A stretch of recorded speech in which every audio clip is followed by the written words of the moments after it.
Welcome to Dr. Chris's Radio Horror Show. Tonight on this recorded interview that's being broadcast live. If you're not able to catch it, check it out on the Radio Horror YouTube channel. Otherwise, go over to these two people's amazing Kickstarter happening right now. Hot and Messy, the art of Amanda Connor. We have Jimmy and Amanda on the show with us, two distinguished comic book creators in the industry for the last X number of years. I won't say how many years to age you guys, but thank you for coming on the show.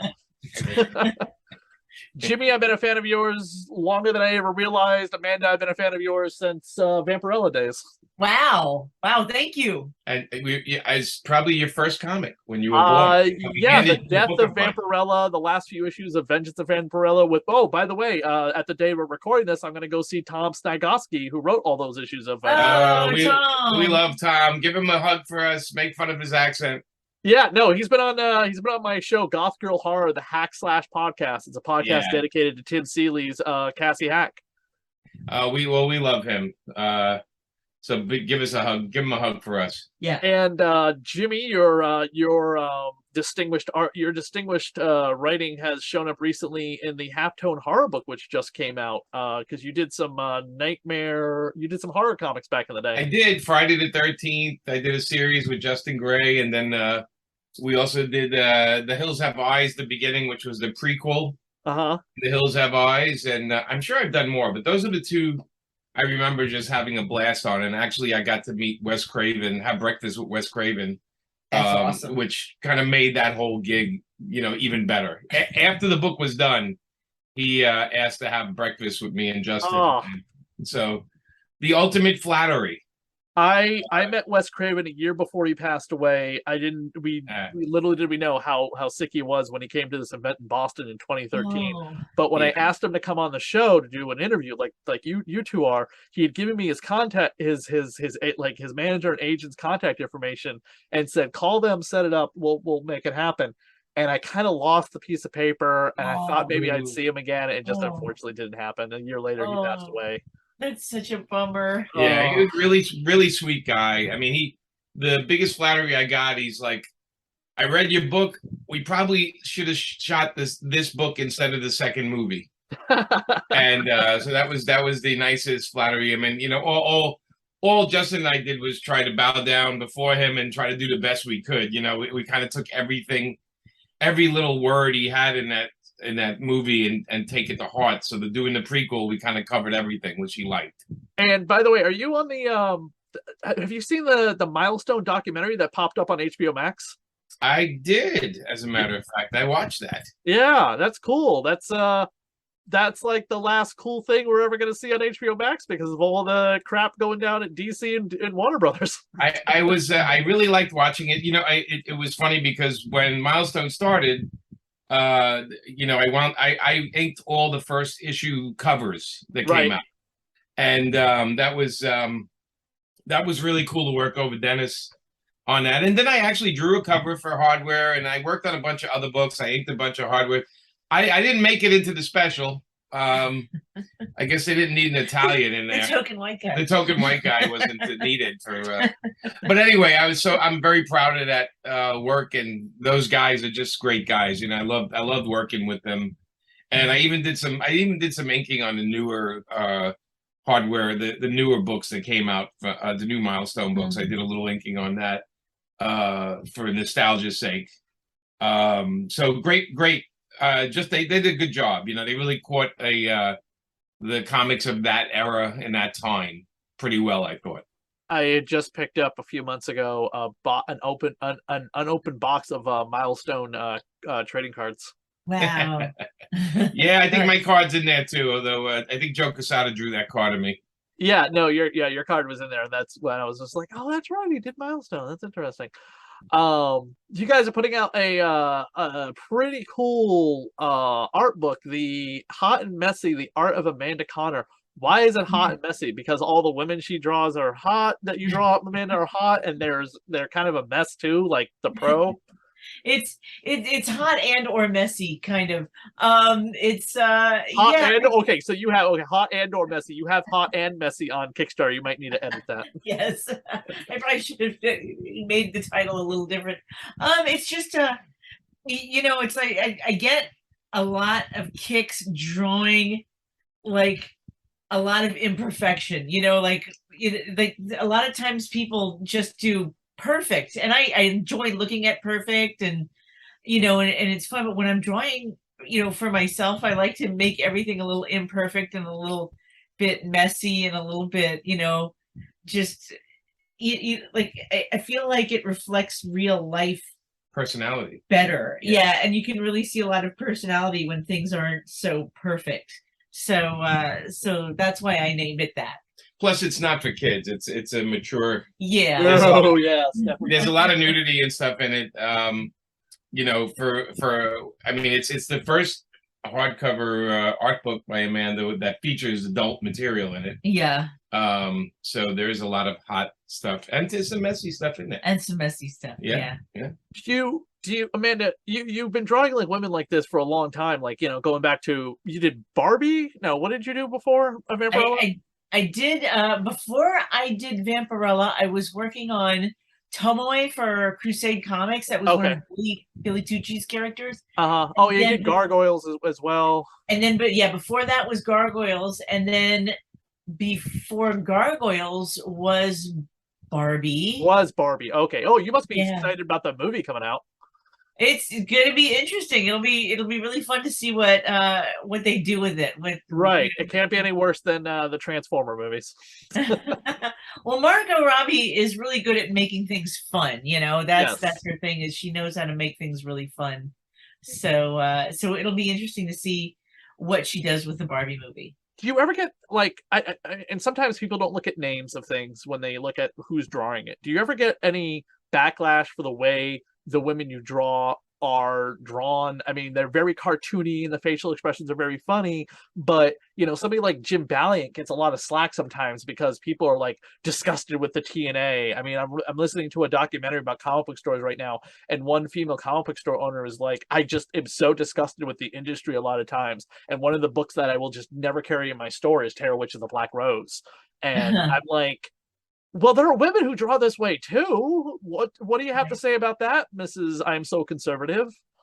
Well, I guess I used to get more flack about it, but that was oddly not from people who read comics. It was people who didn't read comics. You know, they were just like, you know, you're why are you drawing women like that? And I think I don't get flack so much from people who read comics, because if they read comics and they read my comics, then they know my art, and I tend to like to do a variety of different, you know, body types.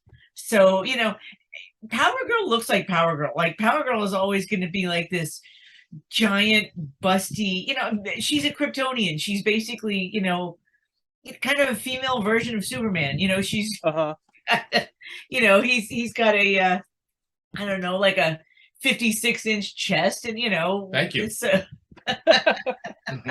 you know, so it makes sense that she would be, you know, like she would have the proportions of a Kryptonian, right? You know, it's Earth's yellow sun that has grown and enhanced her bust line. It's not her fault, right?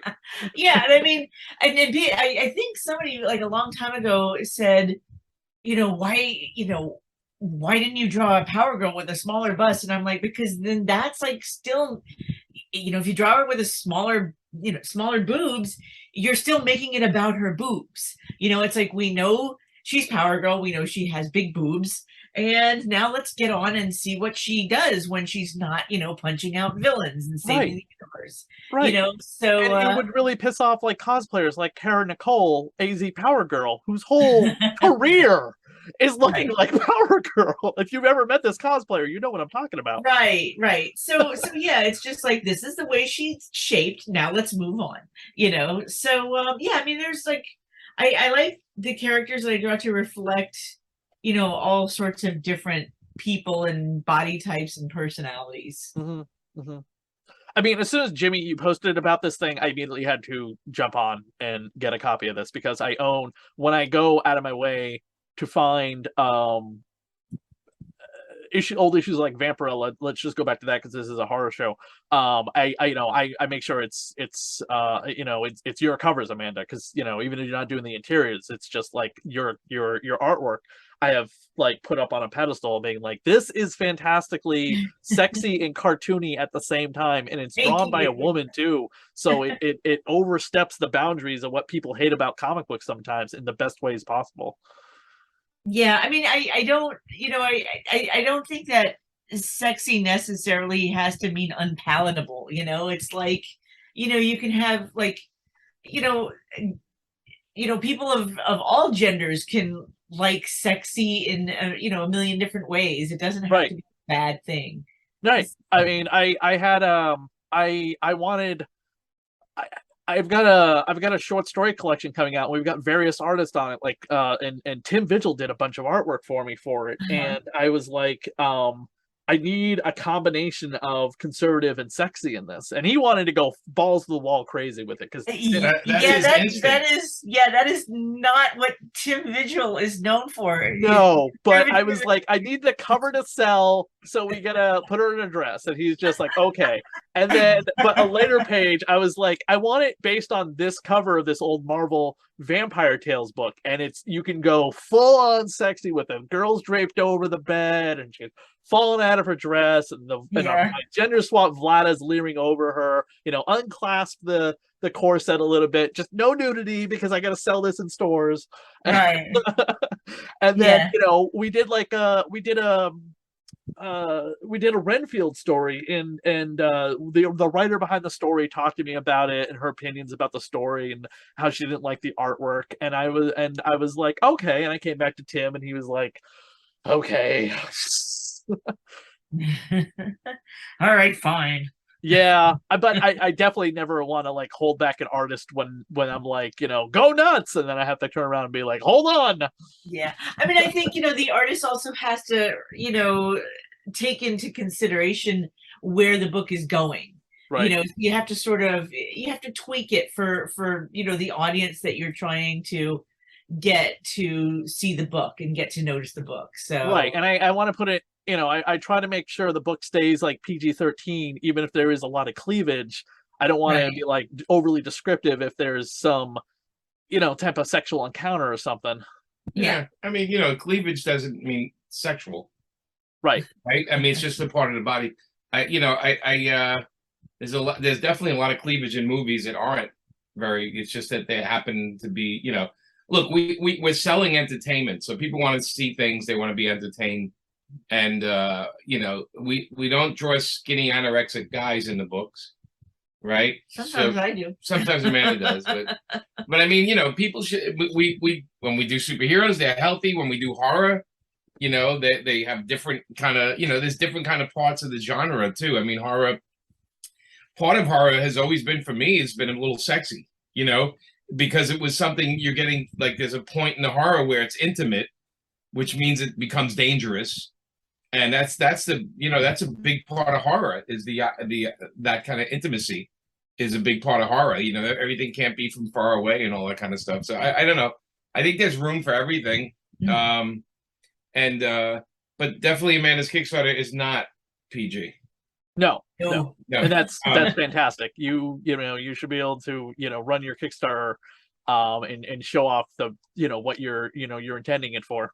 I'll tell you, Chris, I always thought, like, when I would explain Amanda's art to people, I would say Amanda to drawing women in comics is to Betty Page doing photos, sexy photos. Meaning, that's so sweet. meaning that when Betty Page did it, there was this sweet, smiley sexuality of it that made it a little more fun. And Betty Page there was the brain behind it. There was the smile, and there was a joy behind it. And I felt like even with Amanda's erotic art, it always had that Betty Page thing going on, where people had personality. Whoever she was drawing, like, it never felt dirty, filthy, and angry. It always feels kind of fun and playful, and well done, obviously. So I always compare her like the Betty Page of comic art, if that makes any sense. Yeah. What are some of the perks on the Kickstarter people can expect?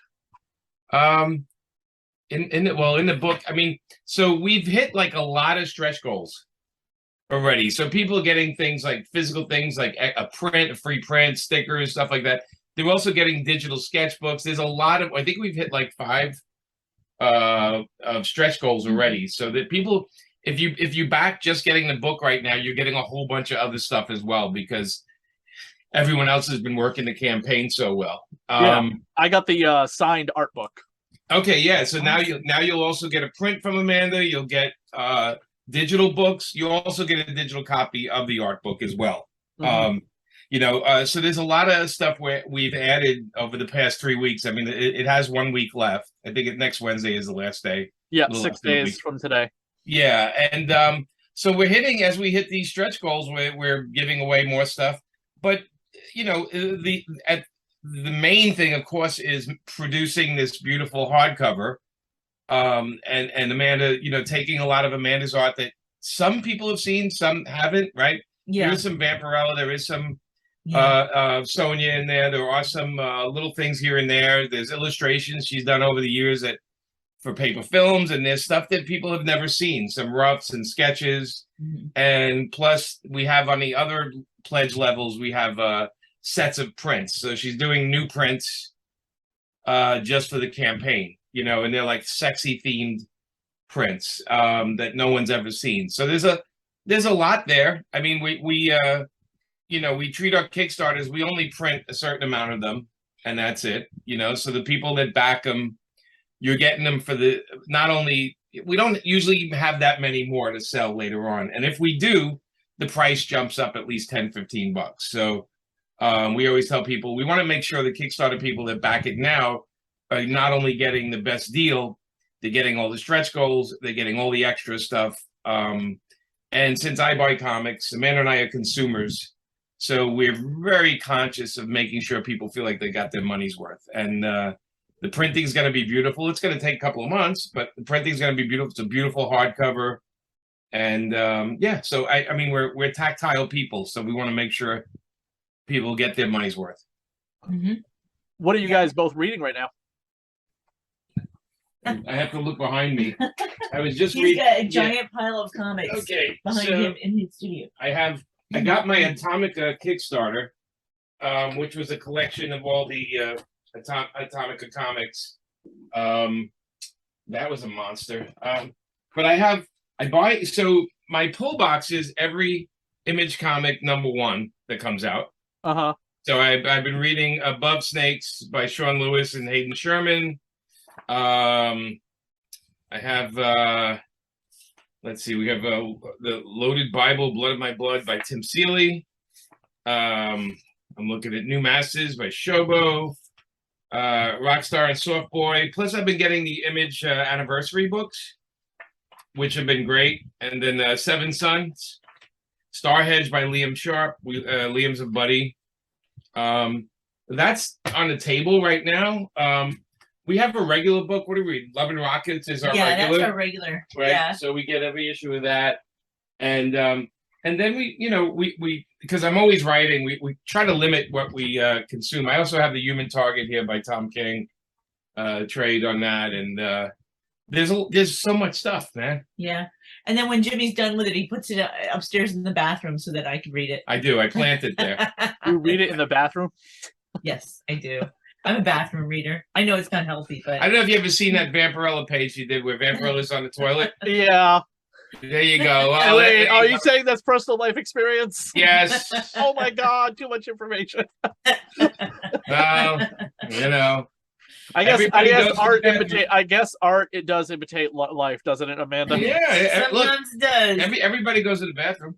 Yes. Were you drawing that on the can while you're doing that, going, "Oh, this would make for a great Vampirella"? I was not actually, because it's too hard to bring my drawing board into the bathroom. But now that people have Procreate on iPads, it's much easier. That doesn't mean she does it. She's just saying it's much easier. So next time anyone sees Amanda Connor go to the bathroom from her table, just remember she might be drawing the next masterpiece. You know If what? I'm carrying my iPad with me, I probably am. You know Yes, what? if you see her with her iPad, you know she's drawing the next masterpiece. I'm just gonna say, and you never know what's gonna come out. Just make sure she has washed her hands when she starts signing. Never shake Amanda Connor's hands, is what I'm saying. Here's something I always wanted to know. Who and I have never done like a huge deep dive into either one of your backstories, only because I've met you at so many cons I didn't really feel like I needed to. But who was somebody that influenced both of you? You know, each one can have an answer to get you into becoming comic book creators. Go ahead, Amanda. And don't say Stan Lee. No. You better say Stan Probably Lee. like as far as comics, getting into comics go, I would have to say it was probably Wendy Peeney, Frank Miller, Bill Sienkiewicz. Frank Miller will be at Comic-Con this weekend. Oh, tell him we said hi. Yeah.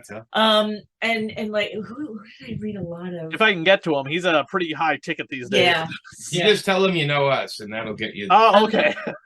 4 inches closer. And I would say I was really into like the late 1970s, early 1980s, John Byrne, Chris Claremont, X-Men, all that kind of stuff. Uh-huh. But as far as like drawing goes, like before I, really got into reading comics, I was really into Hilary Knight, who did the Eloise comic, the Eloise book, the children's book, and Chuck Jones. He might be one of my biggest influences. Jimmy?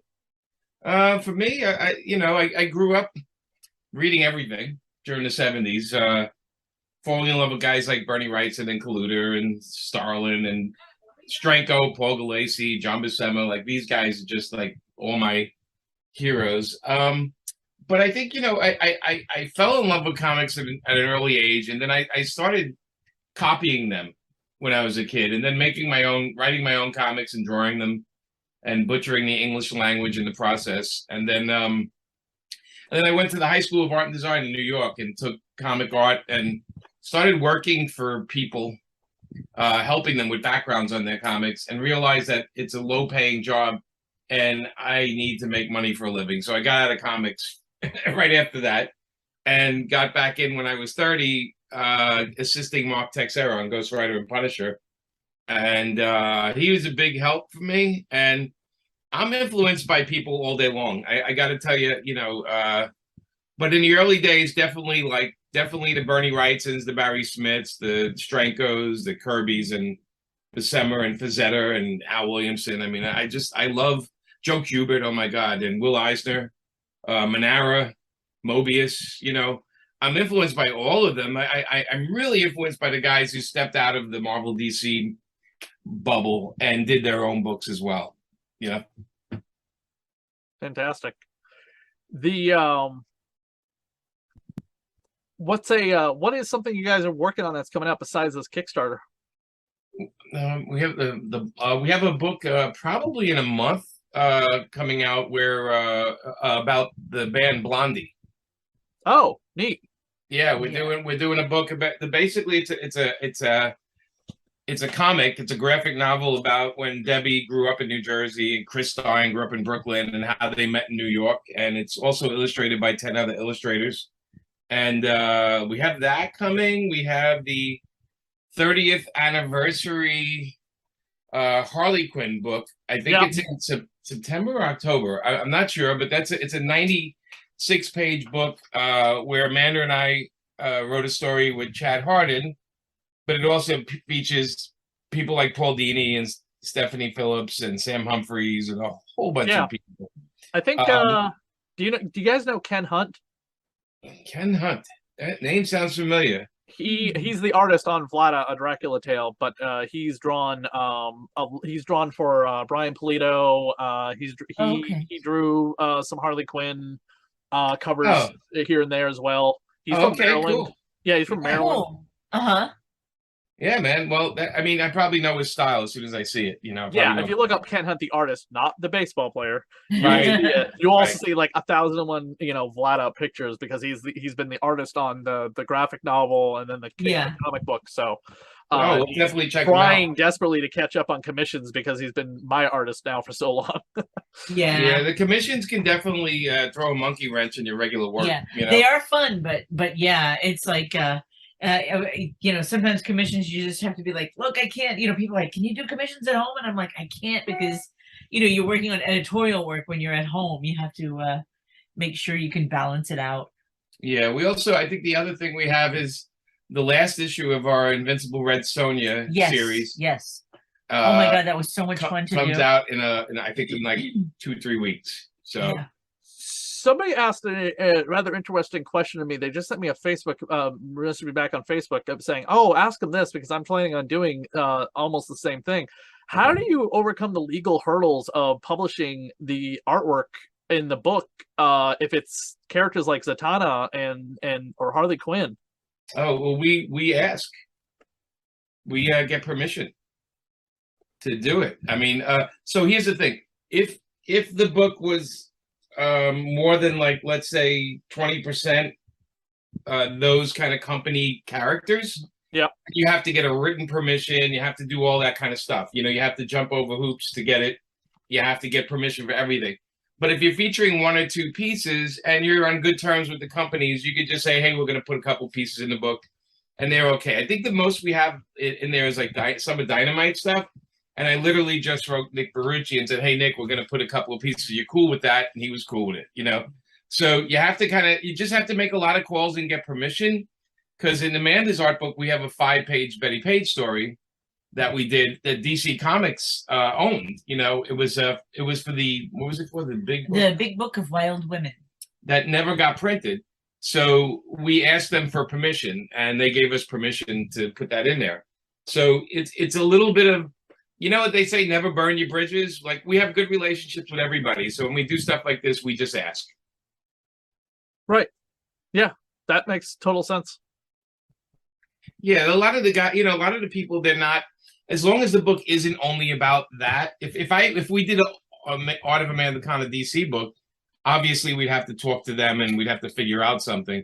But since this features different kinds of art by different people, we just make sure everybody's copyrights are protected on the indicia, and we thank everybody, and once in a while we send copies to them too, as well as thank yous. Awesome.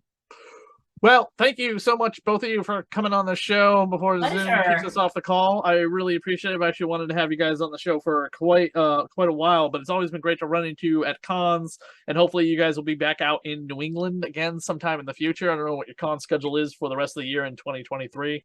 I think we got New York Comic Con. I got a question for you, though. Sure. Have you seen Random Acts of Violence, the movie? Yeah, I did a review of it. Oh, you did? Okay. I tweeted. I tried to get you to retweet our review of it. I was like, this is Jimmy's movie. Well, I must have missed it or been traveling because I didn't do it. Okay, yeah, I'm just curious because a lot of people don't know that was based on a book that I did, and actually I was a producer on it. But yeah, we talked about we talk about it in the review. I'm trying to find it. Oh, here it is. Yeah, me, the blonde in front of fear film critic, did it. Palmiotti and Gray's Random Acts of Violence. Okay, I figured we're talking horror, right? So I just wanted to mention that since. Yeah, no, I enjoyed it. That was it was on Shudder, I believe, right? This was like 2 years ago, I think. Yeah, it came out during COVID, and it was guaranteed a theatrical release, which it had in 2 drive-ins. During COVID, it showed in 2 drive-ins in the States. I thought that COVID was going to make drive-ins come back, but I guess it didn't. No, they did. I mean, a lot of drive-ins really thrived during those COVID years. I went to drive-in 8 times when it was happening, I went once last year, and I haven't been since this year. And I'm like, oh my God! And I'm like, I want to take a girl to a drive-in. And they're not playing like classic films, they're playing whatever's brand new, it's Thor or something.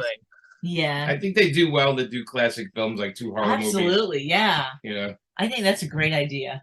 Yeah, me too. Do you But I will, Jimmy, I will send you I'm trying to find a good thumbnail to go with it, because for some reason when you try and send a tweet with a YouTube link, it gives you like an Xbox instead of an actual, Yeah. thing or whatever. Anyway, I'll retweet the our review All right. of Random Acts of Violence. It's been a Yeah, while copy since we talked me about on it. Yeah, copy me on it, and Yeah. even if But- it's negative, I don't care. Reviews are review, right? I'm pretty sure we liked it. I'm not just saying that because you're here on the air with me now, but It's okay. it was a Shudder. It was a Shudder mind. original, right? And then Yeah, now it was it's a on Shudder. Roku. Yeah, they bought it right after it had its a 2 drive-in run, and It's grand It's theatrical release. theatrical, yeah. But it was fun working with Jay Baruchel, and he's a great guy, so it was just a fun experience for us. No, I really liked it. It was rather unique because of the the comic book connection of it all, and I was like, and it was afterwards I found out that it was it's the comic, the heavier comic book connection. I was like, where can I find this book to read?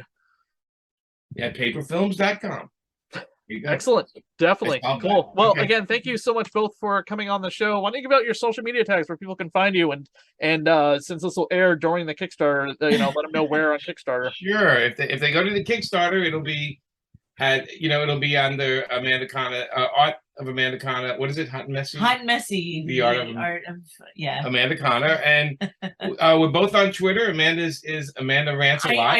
Ironically, my Twitter handle is Amanda Rants a Lot, and I hardly ever tweet, and I'm hardly ever on Twitter, and I feel bad about that because No, Twitter can be toxic, and things are getting weird right now with FBI stuff happening. So yeah, I have a little bit of Twitter anxiety. So people are like, oh, I use Twitter for good means, but all I keep seeing is evil things being done on Twitter. Why does things happen on Twitter? Yeah, a lot of opinions being thrown around by a lot of professional opinions from unprofessional resources. But yeah, I'm Jay Palmiotti on it, and then we're both on Instagram, art Amanda Conna art, and my name Jimmy Palmiotti, and that's where you can find us. But we can find all our books and everything on paperfilms.com. Well, Jimmy, just so you are and you keep in the back of your head, I agree with whatever you posted on Twitter, and that's all I'll say on the show. Thank you. Yep. But thank you both. I look forward to hopefully seeing you guys again in Massachusetts at some point in the future, or at least in the New England area. Jimmy, you'll find my tweet here right now, and I look forward to the book coming out. Can't wait for it. Thank you, Chris, so much, and enjoy the convention this weekend. Have fun. Yes, definitely will. Definitely will. Thank you both. All right, take care. Thank you.